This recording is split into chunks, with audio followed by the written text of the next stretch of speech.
Hi guys! This is a day in my life dito sa Canada. Kaya tara, samahan niyo ako. Ngayong araw nga pala ay wala akong magawa, kaya nag-decide na lang ako na puntahan si Tita Pet sa trabaho niya. Sakto nga nung pagkatawag ko sa kanya, sabi niya ay may magbubukas nga daw na store yung kaibigan niya.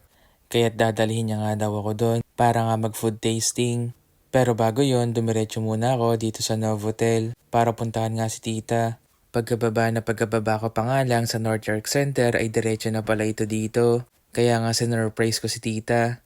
Dahil nagulat nga siya, hindi niya alam ay nandito na agad ako. Nagtatrabaho pa nga si Tita sa mga oras na to kaya hinintay ko na lang siya.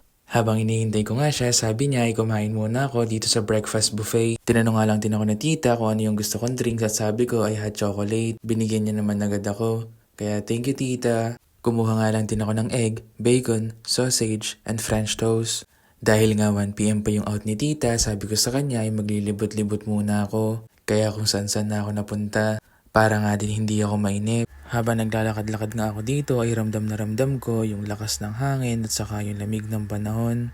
Buti na nga lang talaga ay nakadoble jacket ako saka may warmer. Dahil kung wala nga ako nito ay sigurado hindi ako makakaikot o makakalabas ng ganito. Wala nga akong idea kung saan ako pupunta pero nagdire-diretso na lang din ako. Sa sobrang sipag ko nga maglakad ay napunta na ako dito sa may street. Hindi na nga din ako masyadong nagtagal dahil nga sobrang lakas ng hangin at napakalamig.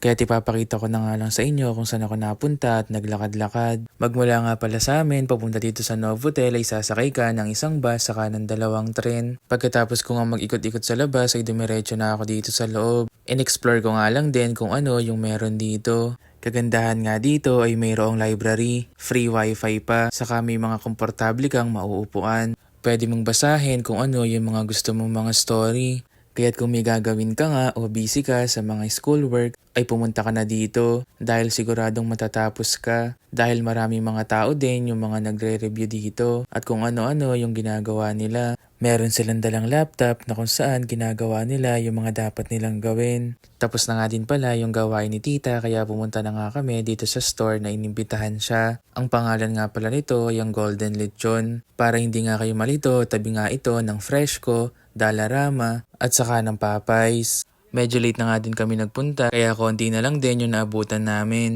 Pero kahit ganun nga ay nagulat ako dahil napakarami pa ring tao na bumibili ng mga food nila. Iba't ibang klaseng Filipino dish nga yung ino-offer nila dito. Merong lechong baboy, paksiw na pampano, kare-kare, dinuguan, dinakdakan, bulalo, beef papaitan, chicken pork adobo at saka marami pang iba. Kaya nga pinuntahan ito ng mga Pilipino. Hindi pa nga daw ito open kaninang 9 AM pero naka-line up na nga daw yung mga tao dito. Mahaba na nga daw yung pila. Halatang halata naman dahil yung mga menu nila dito ay paubos na at yung iba ay ubos na. Kaya nga kung gusto nyong pumunta dito ay mag-visit na kayo dito lang sa 800 Steeles Avenue West, North York, Ontario, Canada. Bilang pagsuporta nga sa kaka-open nilang business ay bumili na rin kami nitong isang buong ulo. Nagkakahalaga nga pala ito ng $35. Bago nga kami umalis ay tinikman ko lang kung pasok nga ba talaga sa panlasa.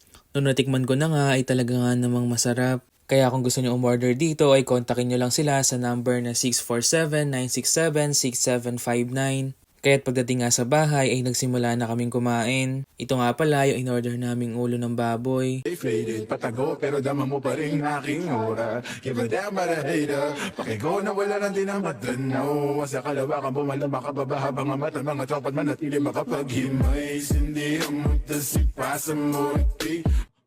Feel the good vibrations, embrace it though for the best shit I'm sober. Eyes low, stay faded, patago pero dama mo pa rin aking aura. Give a damn about a hater. Pakigo na wala lang din ang matanaw. Sa kalawakan bumala makababa habang ang mata mga tropat manatili makapaghimay. Hindi ang mutasip pa sa multi. Feel the good vibrations, embrace it though for the best shit I'm sober. Eyes low, stay faded, patago pero dama mo pa rin aking aura. Give a damn about a hater. Pakigo na wala lang din ang matanaw. Sa kalawakan bumala makababa habang ang mata mga tropat manatili makapaghimay. Hindi ang mutasip pa sa multi. I'm sober, eyes low, stay faded, patago pero dama mo pa rin aking aura.